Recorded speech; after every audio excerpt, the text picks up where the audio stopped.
बिस्मिल्लाहिर्रहमानिर्रहीम, अस्सलाम वालेकुम। आप सबका खैर मकदम है। मैं हूं आपका मेज़बान मीर हिलाल हांजुरी आपकी खिदमत में हाजिर। आप देख रहे हैं programme special report Gulistan news की खास नशरियात। और इस नशरियात में सबसे पहले इस साल का पार्लियामेंट सेशन यानी मानसून पार्लियामेंट सेशन आज से शुरू हो गया है। और आज के सेशन में जहां बहुत कुछ बातें जो थी वो नई थी, और ख़ास बात ये भी थी कि इसमें डॉक्टर फारूक अब्दुल्ला जो कि नेशनल कॉन्फ्रेंस से ताल्लुक़ रखते हैं, वो भी आज एक साल की मुद्दत के बाद इस पार्लियामेंट सेशन में मौजूद रहे और हाजिर दिखे। उनके साथ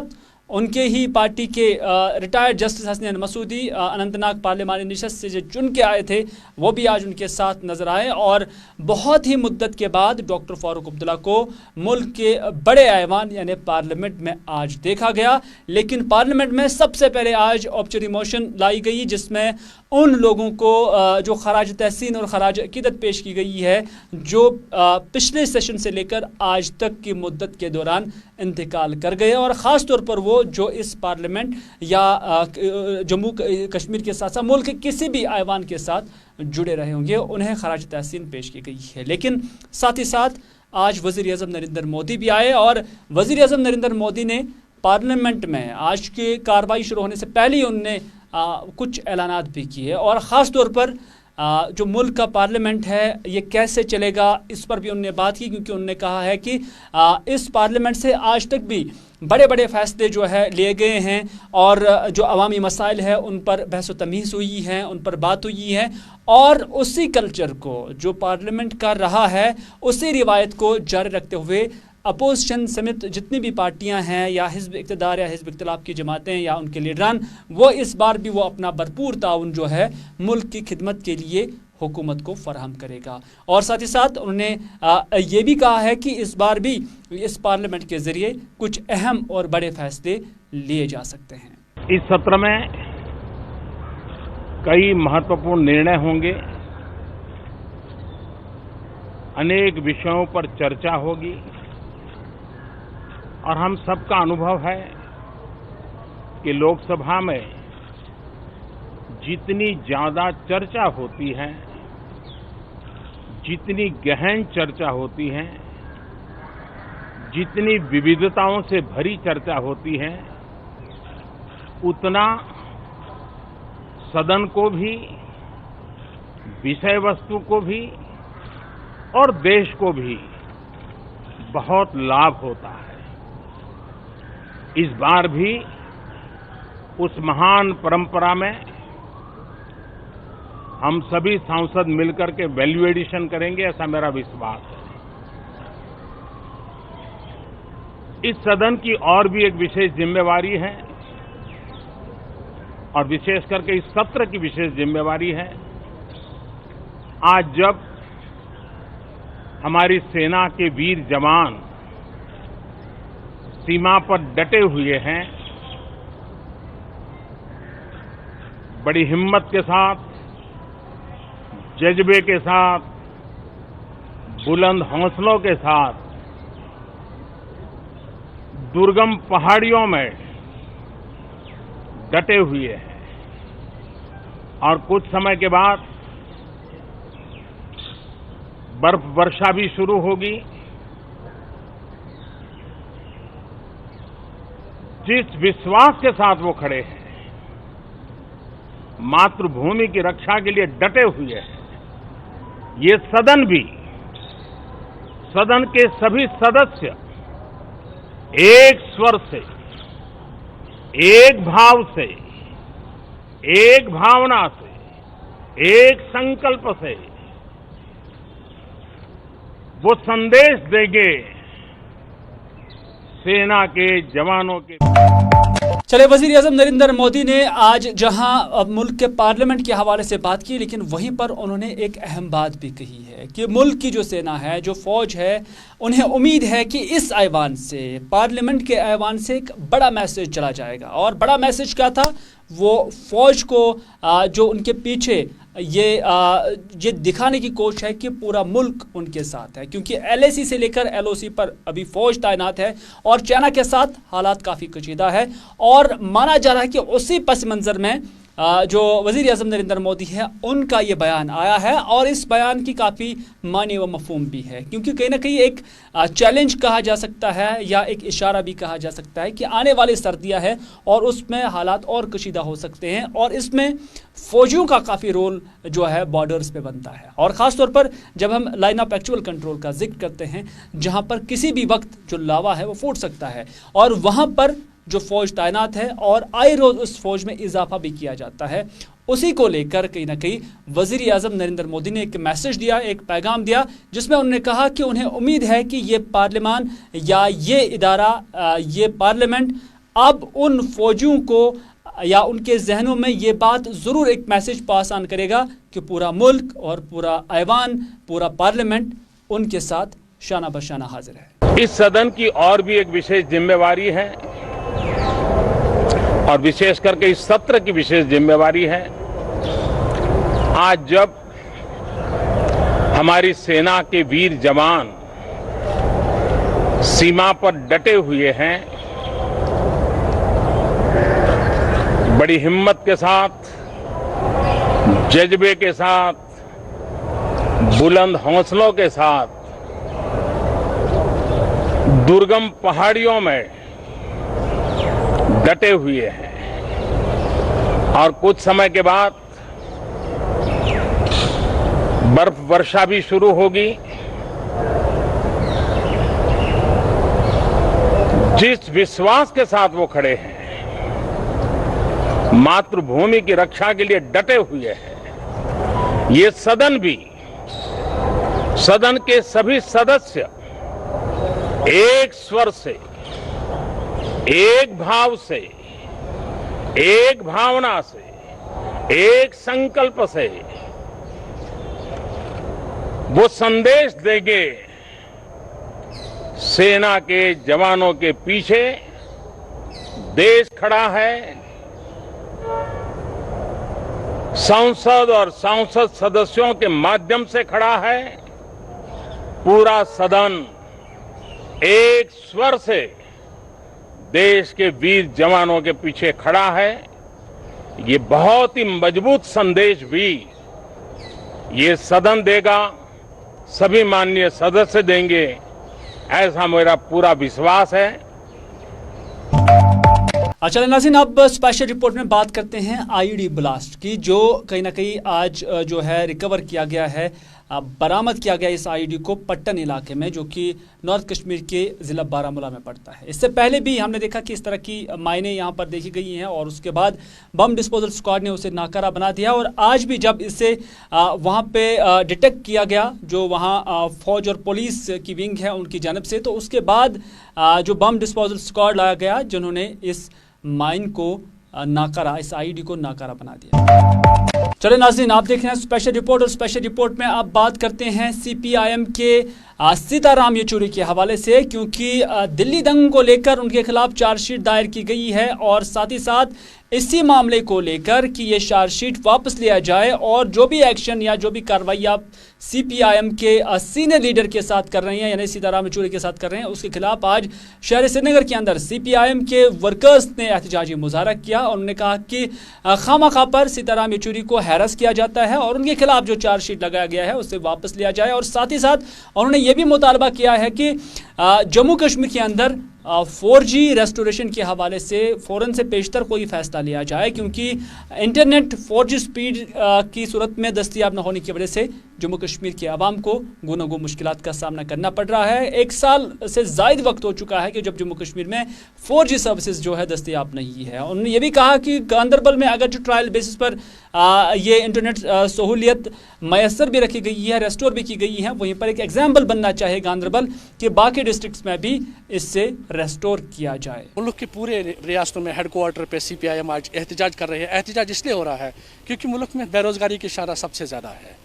और हमारा मुतालबा है कि बेरोजगारी का शरह जब तक कम किया जाए तब तक बेरोजगारों को बेरोजगारी अलाउंस दिए जाए और जो प्राइवेटाइजेशन मुल्क में जो कदम इस फैसिस्ट रिजीम ने लिया है उसको फिलहाल रोका जाए, क्योंकि पब्लिक सेक्टर को नीलाम ना किया जाए।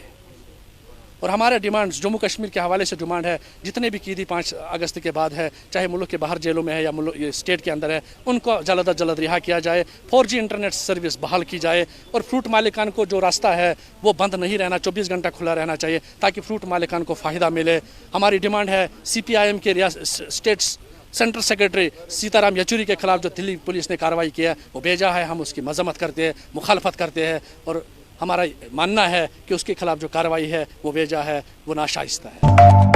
उधर CPIM के वर्कर्स ने आज कुलगाम में भी इसी तरह का एहतजाज किया और एहतजाज के दौरान उन्होंने मांग की है कि सीताराम येचुरी के खिलाफ जो कार्रवाई हुई है, यानी जो चार्जशीट उनके खिलाफ दायर की गई है उसे फ़ौरन से पेशतर वापस लिया जाए और यहाँ पर भी फौजी रेस्टोरेशन के हवाले से काम करने की बात की गई है और कहा गया है कि जम्मू कश्मीर के लोगों को ये सहूलियत मैसर रखी जाए। एहतजाज किया CPIM की तरफ से। नंबर 1 डिमांड है जो सीताराम येचुरी के खिलाफ फसादात से मुतल्लिक इल्ज़ाम तराशी उनको बंद किया जाए, नंबर 1। नंबर 2, जम्मू कश्मीर में जमहूरी हक़ूक़ को बहाल किया जाए और जेलों में सभी सियासी नज़रबंद को रहा किया जाए। नंबर 3, 4G इंटरनेट सर्विस को फौरी तौर बहाल किया जाए। नंबर 4, जम्मू कश्मीर में रोज़गार के वसाइल पैदा करने की तरफ पूरी कदम उठाए जाए और रोज़गार मिलने तक तमाम बेरोज़गारों को रोज़गार अलाउंस दिया जाए। मार्केट इंटरनेट स्कीम को चालू करके सरकार तमाम C ग्रेड फ्रूट मुनाफा बख्श कीमत पर खरीदने के लिए पूरी कदम उठाए जाए। ज़राई और हार्टिकल्चर को फसल इंश्योरेंस स्कीम के दायरे में लाया जाए। मजदूरों के हकूक़ पर आयद की गई सभी रुकावटों को दूर किया जाए। ये कुछ नाज़रीन, जैसा कि आप जानते हैं कि सेल्फ हेल्प इंजीनियर्स जो काफ़ी वक्त से एहतजाजी मुजाहरे कर रहे हैं और उनका मुतालबा है कि जो हुकूमत ने या जम्मू कश्मीर की इंतज़ामिया ने जो सेल्फ हेल्प इंजीनियर्स को निकालने की बात कही है और इस हवाले से जो एक ऑर्डर भी जारी किया जा चुका है, उन्होंने मुतालबा किया है कि इस ऑर्डर को फ़ौरन से पेशतर वापस किया जाए। उन्होंने कहा कि बहुत सारे नौजवान जो पढ़े लिखे इंजीनियर्स हैं वो सेल्फ हेल्प ग्रुप्स के साथ कहीं ना कहीं वाबस्ता थे और उसके बाद न सिर्फ अपना रोज़गार कमा रहे थे बल्कि एक सोसाइटी को एक कंट्रीब्यूशन भी दे रहे थे। उनका मुतालबा है कि जहां सरकार ने वादा किया था कि यहां पर जो रोज़गार के एवेन्यूज़ खोले जाएंगे, वहीं पर ऐसे लोगों का रोज़गार जो है छीना जा रहा है। उन्होंने श्रीनगर की प्रेस कॉलोनी में आकर आज एहतजाजी मुजाहरा भी किया और मुजाहरे के दौरान उन्हें सरकार से मुतालबा किया, उनसे मांग की गई है कि इस हवाले से जो ऑर्डर जारी किया गया है उस पर नजरसानी की जाए। Self help group of engineers का स्टेट प्रेसिडेंट बोल रहा हूं आप लोगों के सामने। हमारा आज यहाँ का प्रोग्राम ये प्रोटेस्ट इसलिए है, 7 तारीख मंडे को हमको ये कहा गया था कि आपकी अपॉइंटमेंट करवाई जाएगी चीफ सेक्रेटरी साहब से या लेफ्टिनेंट गवर्नर साहब से, जबकि हमने अपॉइंटमेंट के लिए लेटर्स भी वहाँ पे डाली है, रिप्रेजेंटेशन भी दी है, लेकिन अनफॉर्चुनेटली अभी तक कुछ नहीं हुआ। और आज हम इसलिए यहाँ पे फिर प्रोटेस्ट कर रहे हैं कि हम कल हम जा रहे हैं अनंतनाग में, साउथ कश्मीर में, तमाम डिस्ट्रिक्ट से, बारामूला से, रामबन से लड़के आ रहे हैं। वहाँ पे हमारा एक बड़ा ये प्रोटेस्ट होगा। थर्सडे को हम बारामूला में जा रहे हैं, नॉर्थ साइड में जो भी हमारे नज़दीक से डिस्ट्रिक्ट है, क्योंकि हम ड्यू टू पेंडेमिक लड़कों को यहाँ पे नहीं ला सकते हैं। और 2 तारीख को हम राजभवन के बाहर धरना देंगे, कोर्ट अरेस्ट देंगे। जम्मू से लड़के आ रहे हैं 10,000 लड़के। हमारी डिमांड यही है कि जो ऑर्डर 10 तारीख को जनरल एडमिनिस्ट्रेशन डिपार्टमेंट ने निकाला है abolishing of self help group of engineer scheme, उस ऑर्डर को रिवोक किया जाए। हम अपने कामों में जुटेंगे और वी विल बी पीसफुल, हम रहेंगे, न हमें कोई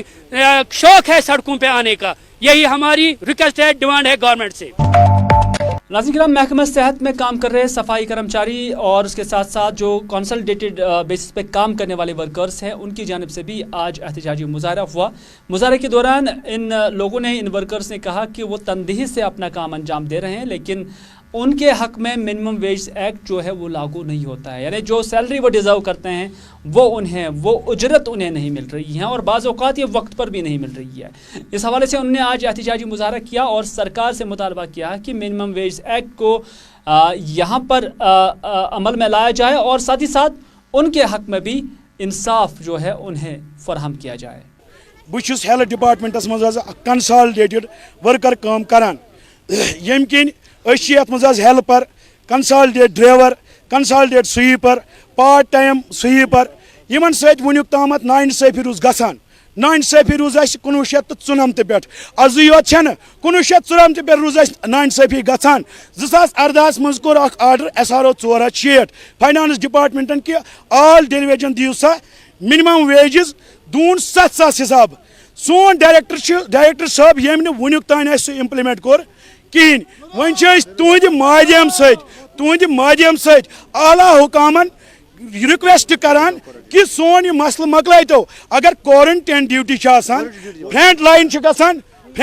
गोत part time sweeper consultant sweeper तम वो तुम कि अगर वनकस COVID-19 मज मुबतला गो सह गो कंसल्टेंट स्वीपर सह गो पार्ट टाइम स्वीपर वन तुंद माध्यम सत वन कि 2018 पे 27F आर्डर फाइनान्स डिपार्टमेंटन कोर्मुत तन पे वेजेस करतन रिलीज बाकी अगर न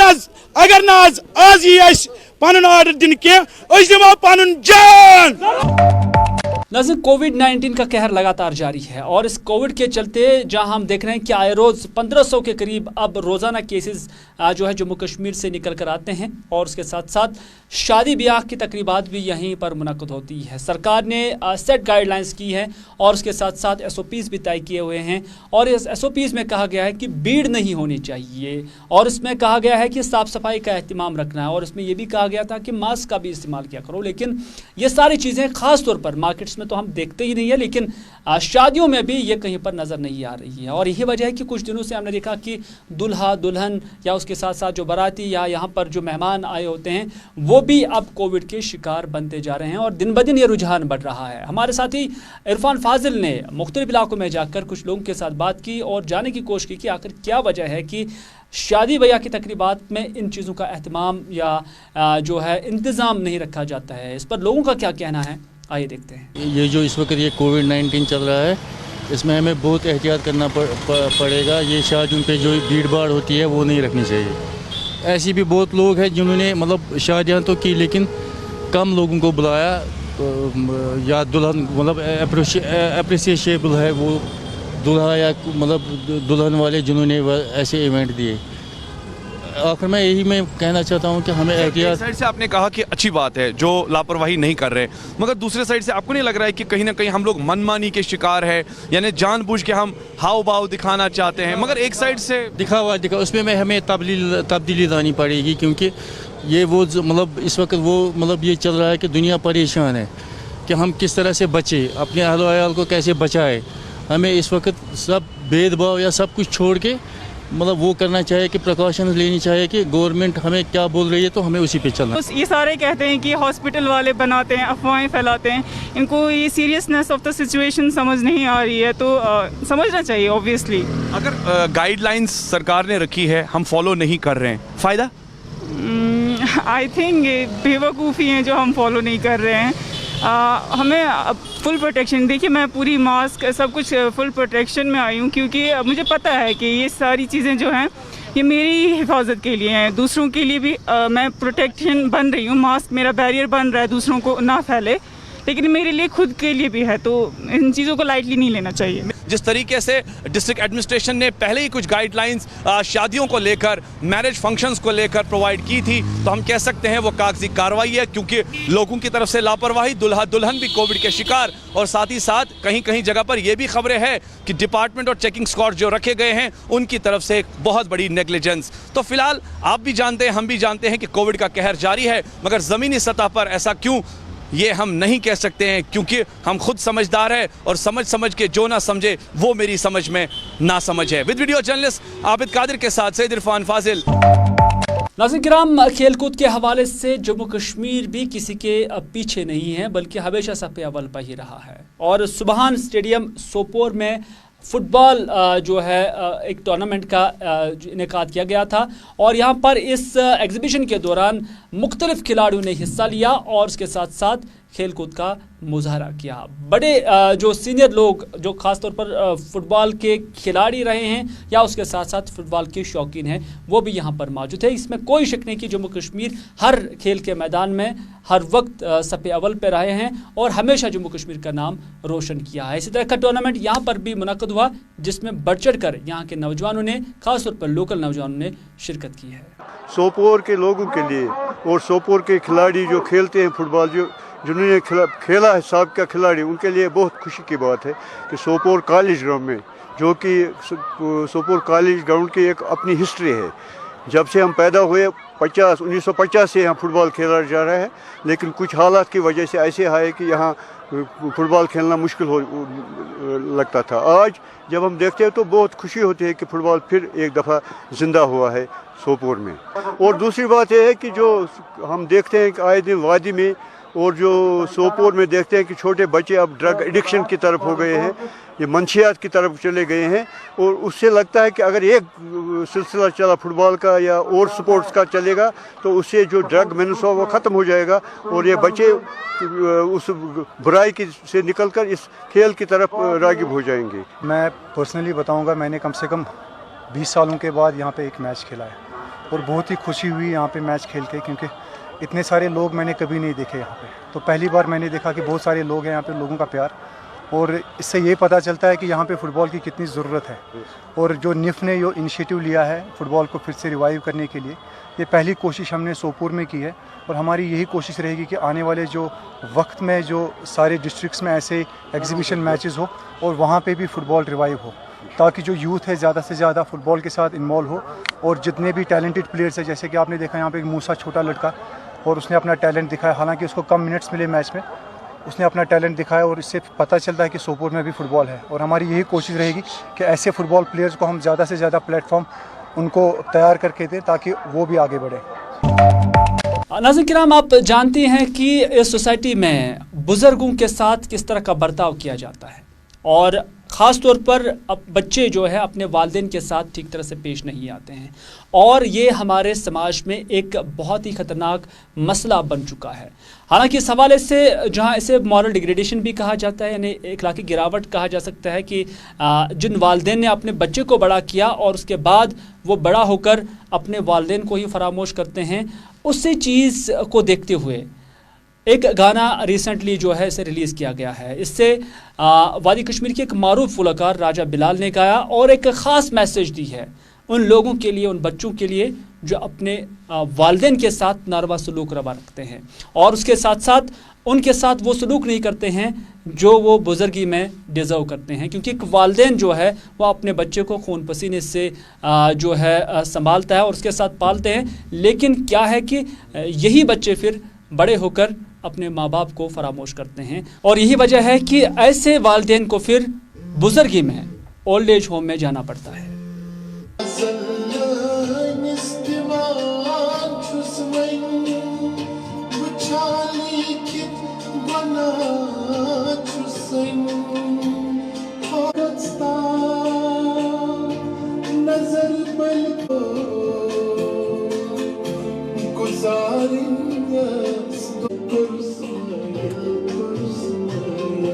सॉन्ग रिलीज़ कर रहे हैं जिसका नाम है मैं क्या हासिल, कश्मीरी सॉन्ग है वो। तो जो इंजीनियर शबनम बशीर साहब ने लिखा है, मैंने उसका म्यूज़िक किया है। तो ये इसमें एक सोशल मैसेज है। मुझे लगता है कि एक आर्टिस्ट का हक